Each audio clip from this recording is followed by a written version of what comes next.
We're live. Hi. Hello. Hi, everyone. This is Joellen. Joellen is on the live with us.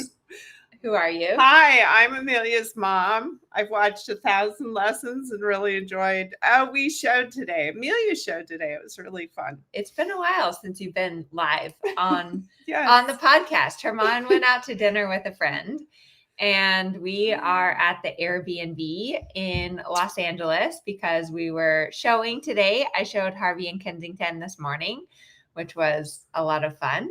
And it's always fun to have my mom here. She flew in from Colorado to groom for me, which is very nice. We're very dirty. I smell bad. Luckily, you're not here in the room. So we're like putting on a good show. Like we're all like clean and everything. But it's definitely been a long, sweaty barn day. And we still have to go back to the barn and check on the horses. So, but I always love it.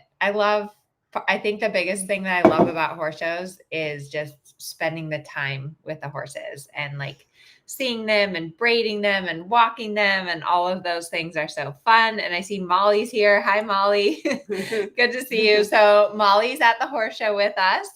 She had a really nice 4th level freestyle on her horse Teddy, which was very fun to watch, fun music. And she's stabled with us. So that's a lot of fun to have you here as well, Molly. Thank you for all your help on the Facebook group. You're awesome. And we really appreciate you helping out. What else? Oh, other announcements. I'm doing a webinar on flying changes. It's going to be Sunday, October 6th.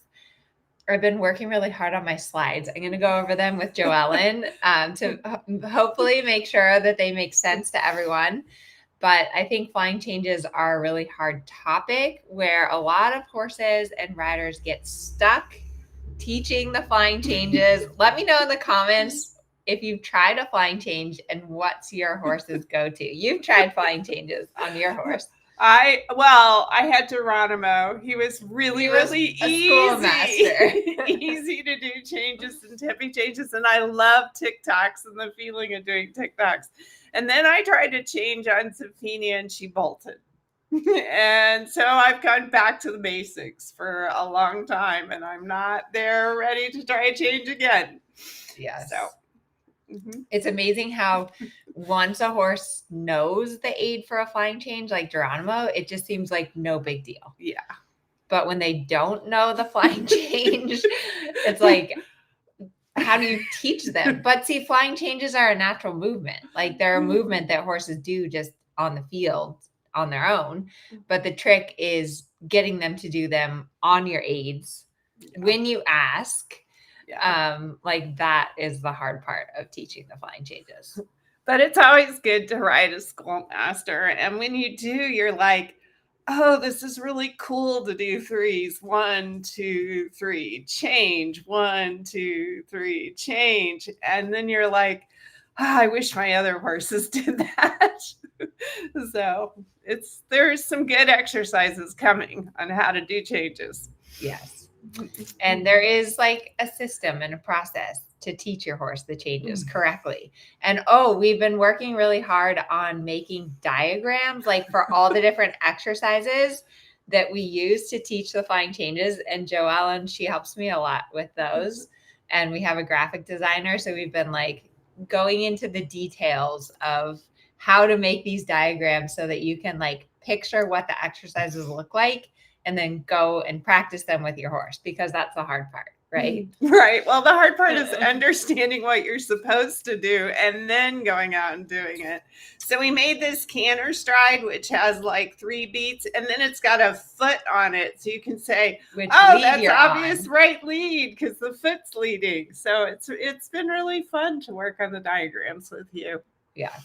But we're always like trying to find ways to help you learn and to structure like what are frameworks that we can use for teaching and what are diagrams that we can use. And I think it's really fun to think about that stuff. And then it's really fun to see you making the progress and like out there doing the work and practicing. And that's really gratifying, I think, for me. On Sunday, we had the final graduation call for Training Scale Masterclass. And it's just like amazing, the transformations in the horses and the riders and the progress. And it makes it really fun for me to continue like doing the educational content because you're out there doing the hard work and practicing. Yeah. So Yeah. anyways, what else? 30 days to round. Everyone is doing great in 30 days to round. Yes. Yes. Yes. The Facebook group's a little out of control, but that's always fun.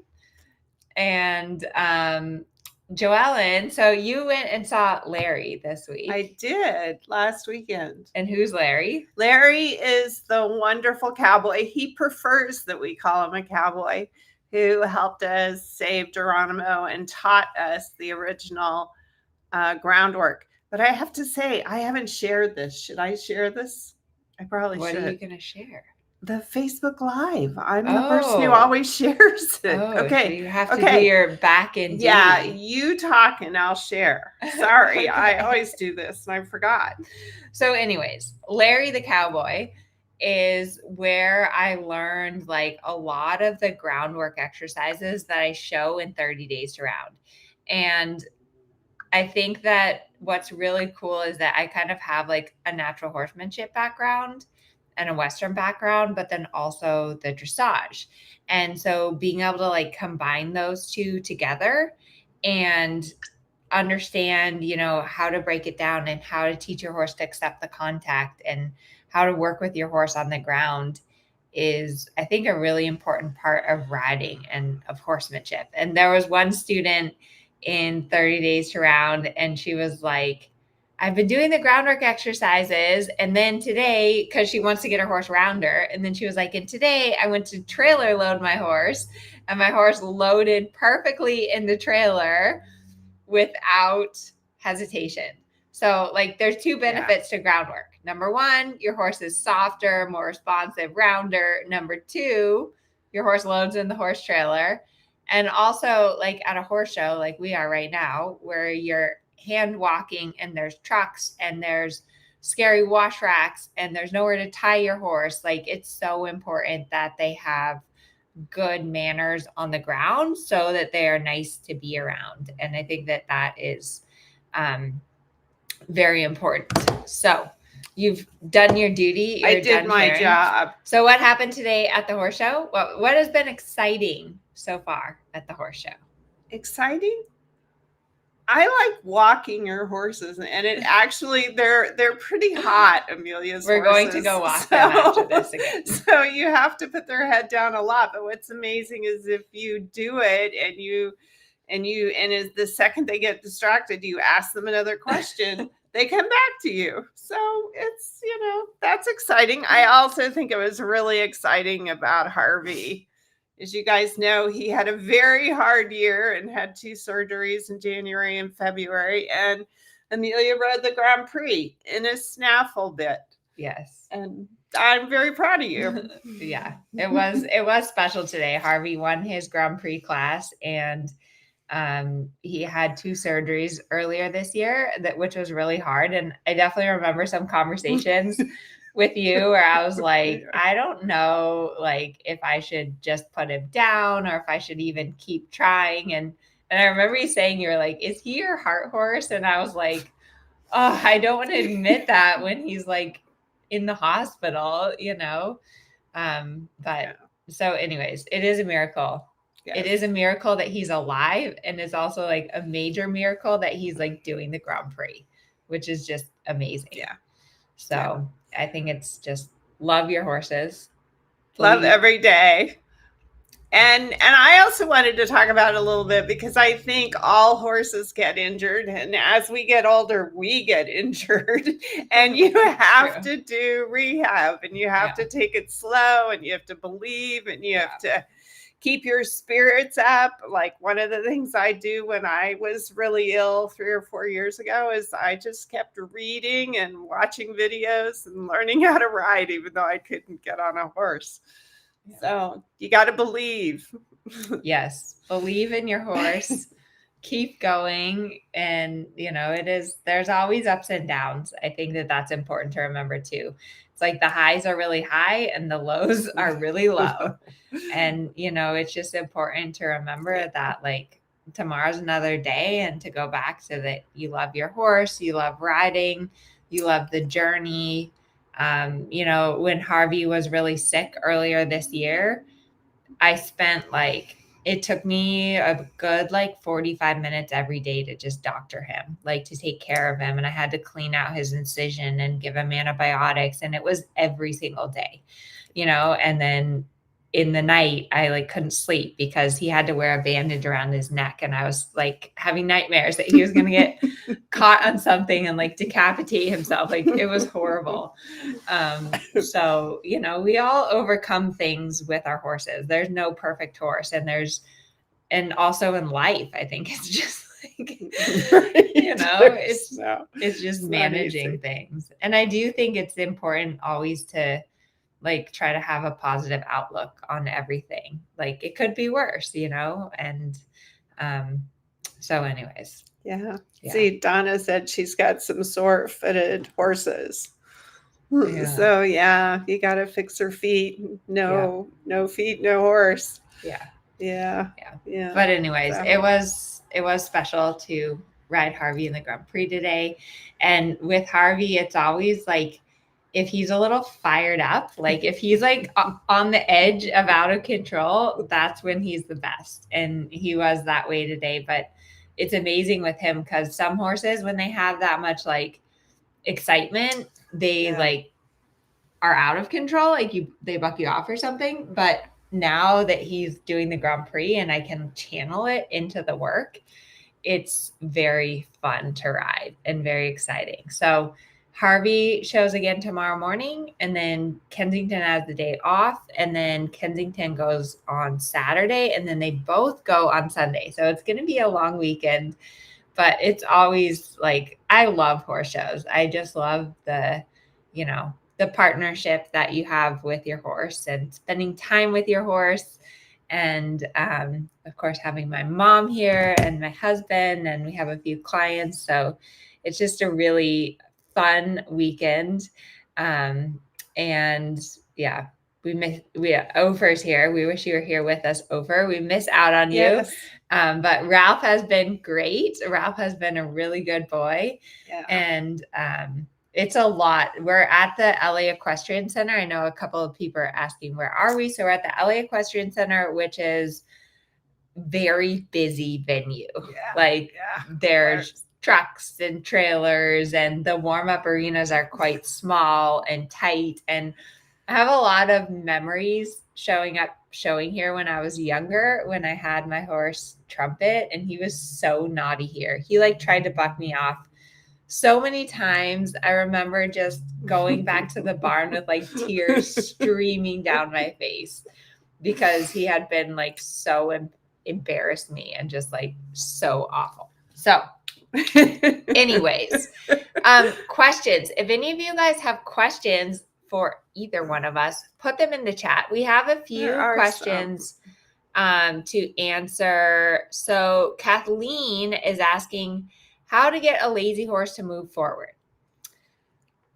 Are you going to answer, John? Sure. I think, aid, release, aid, reaction, release, repeat is really important. And here's a couple of my tricks. You have to give the slightest aid, the aid that you really want to ride with for the rest of your life. And then you have to count 1 Mississippi, 2 Mississippi, and give a correction if you don't get a reaction in the right direction.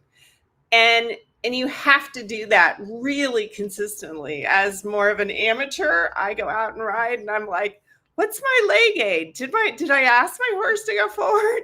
Okay, did he go forward? And then did I correct it if he didn't go forward? And then the most important part is the release. If you don't release when they try, the very millisecond that they try, then they don't learn. So you just have to keep doing it. And one reason I like Groundwork and I like 30 Days to Round is because you do the same thing on the ground and it makes you better at understanding what the aid is. Yeah, that's a good one. I also think that, horses really aren't lazy creatures. Like if you go back Yeah. to their instinct, because they're prey animals and they have to run away to stay alive, they're not lazy. So if your horse is lazy, it's because we've made them that way. And don't feel bad because we all do that. Like it's part of, wanting to stay safe, and partnership is that you make your horse kind of dull and lazy. And then one day you're like, wow, my horse is like, when you get them, they're crazy, right? And then you make them lazy. And then you're like, okay, could we like maybe go a little back to being a little bit more awake? So that is part of the process. And a big thing, part of it too, is taking your aid off. And that's one thing, like even I was noticing today, when I go in the show ring, I get like a little clampy with my legs, because you're trying hard and you want it to be perfect. And so I was really focusing today, like even in the show ring, is like push your heels down, take your leg off, and then make a little bit of a correction and then take your legs off. Because if you clamp with your leg, then you have nothing else to escalate, right? Like you can't do anything else. So I think that that's really important to remember, is take your leg off. I think there's two things that you're saying, and I love that you're saying it. One of them is when you clamp your legs on, your hips stop moving. Yes. And because your hips stop moving, then your horse slows down. So you really have got to let go of the aid. And I forgot the other point. But you cannot grip your horse. You can't. The idea of squeezing is not a good idea. No, it doesn't work. It doesn't work. No. It does not work. It does. Oh, I was going to say, my horse came to me as kind of a problem horse and really hot. And I have definitely made her dull. So you get this odd combination of dull and lazy and hot. So if you do a bunch of cantering, then she's like out of control. So it's a process to get them just right. Just right. Yes. And then to be able to adjust the thermostat, because that's, the thermostat will get stuck either on lazy or hot, either like freezing or burning. And you need to be able to adjust the thermostat. And that is where it is very tricky. Okay. Tanya's asking, what's the best way to ask for canter on an off the track thoroughbred without crazy trotting into it? I like the exercise where you leg yield to the wall, you get to the wall, you start turning a circle, you ask for the canter, because I think off the track thoroughbreds really need to bend and use that inside hind leg. I agree. Bending is your friend. Especially because off the track thoroughbred, if you pull on both reins, they're just going to go faster. And so teaching them to bend, and bending will also help to engage their inside hind leg, which they need in order to pick up that canter nicely. So that's a lot of, what we're going through, working on the suppleness and the bending, to really teach your horse how to loosen through their rib cage. And that's going to help with your transition into the canter. I will say though, like if your horse is super green, like on a green baby horse, sometimes they do have to trot more forward into the canter. Yeah. And then once you just have like, okay, we can get into the canter, then you want to start refining it a little bit more. Okay, let's see other questions. The aids for correct pirouettes. Oh, that's like a whole book on that. The aids for correct pirouettes. You worked on the walk pirouette today with Herman, and one of the things that you said was to keep haunches in, and then to take a good step and go out of it. I thought that was really helpful on the walk pirouettes, what you were saying today. Yeah, so Herman's horse today in the warm-up, she liked to kind of step out with the haunches. Could you see how she would just swing her haunches out when he was working on the walk pirouettes? Yeah. So I was having him do a little travers, a little haunches into the walk pirouette. But basically the aid for a walk pirouette is the bending aids, right? It's inside leg at the girth, outside leg behind the girth, outside rein to turn the shoulder, and then inside rein for flexion. And make sure that you're sitting on your inside seat bone. That's super important. And we do have an entire program of pirouettes because they are a movement that's like complicated and hard to ride. And you want to make sure that you can do shoulder in, haunches in, and half pass before you start working on the pirouettes. On canter pirouettes, right? That's Walk what you mean. well, Even? I usually make sure I can do haunches in and shoulder in before walking pirouettes, because Okay. you have to have that control. Right. Right. Yeah. And I do have to say, Amelia did a really good job warming up Herman. The horse was kind of tense, and and Herman rode a fantastic test. So after 30 minutes of bending, the mare came together and did a nice test. But you did a nice job coaching him. Yeah. It's nice that Herman and I can help each other. And but it requires some like thoughtfulness to be able to coach your spouse. Let's put it that way.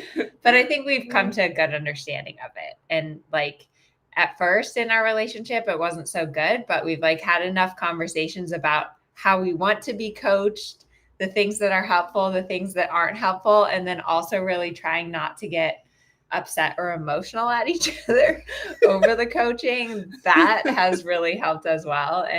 But it's fun. It's nice to have like a spouse and a mother that's so supportive, because I think this sport is really hard to do alone. Like you can't do it alone.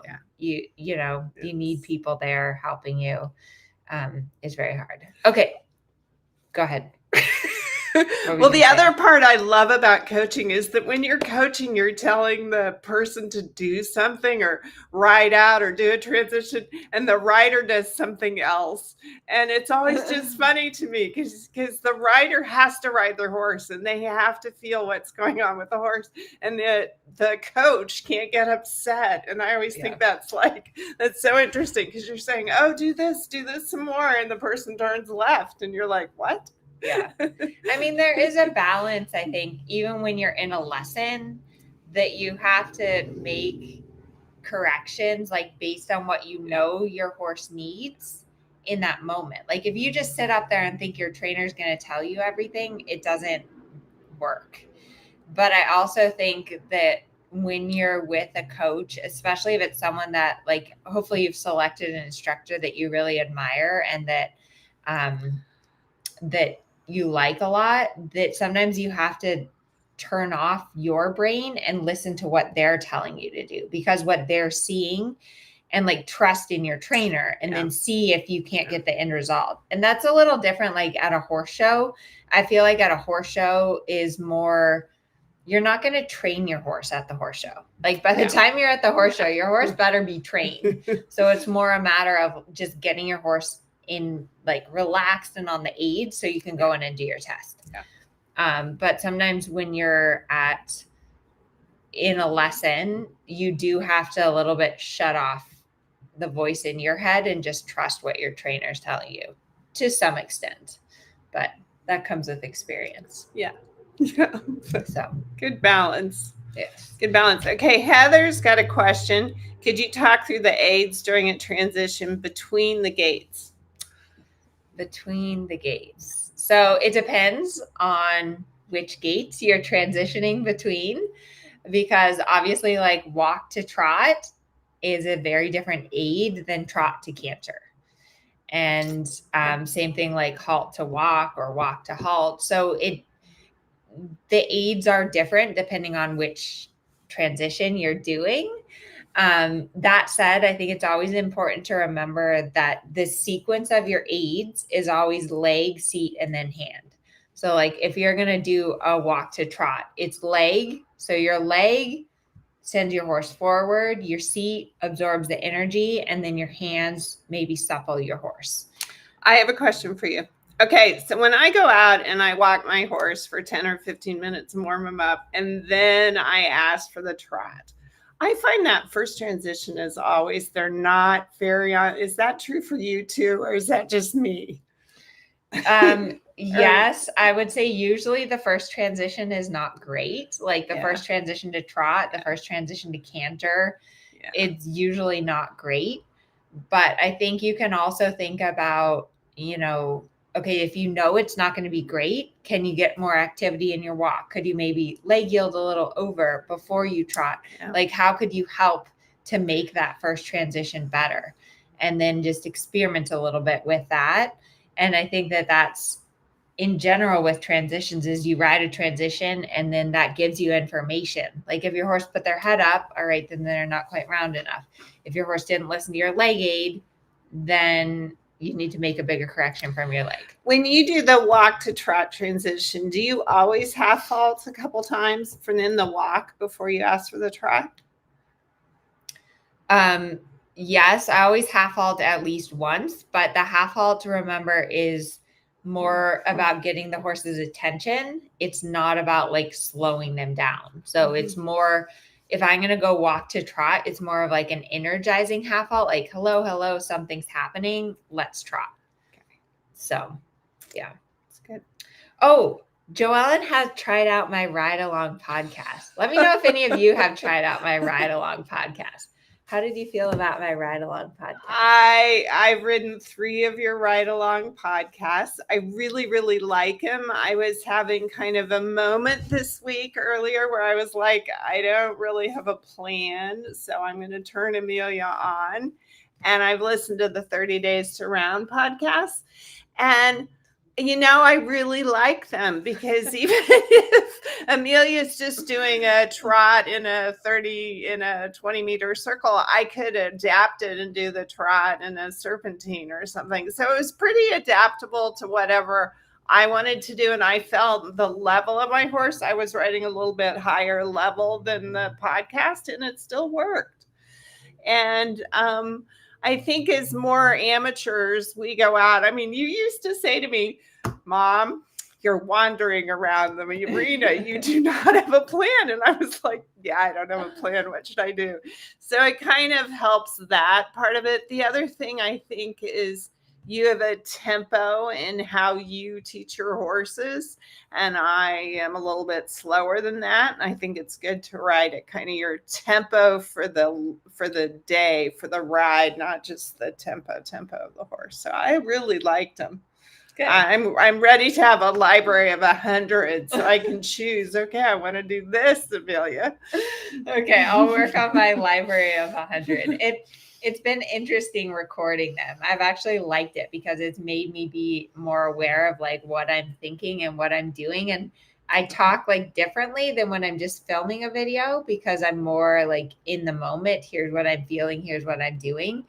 And I do think I need to create more of a library. So I have like, all right, if your horse is hot, if your horse is lazy, if you're doing training level, if you're doing first level, I think that will be really cool. And we're working like the technology side to get them integrated to your podcast player, which hopefully will be more user friendly for all of you to access them that way.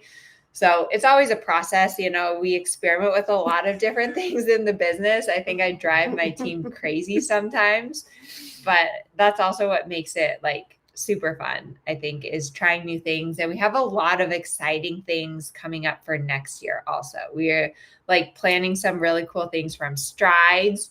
We have some new courses planned.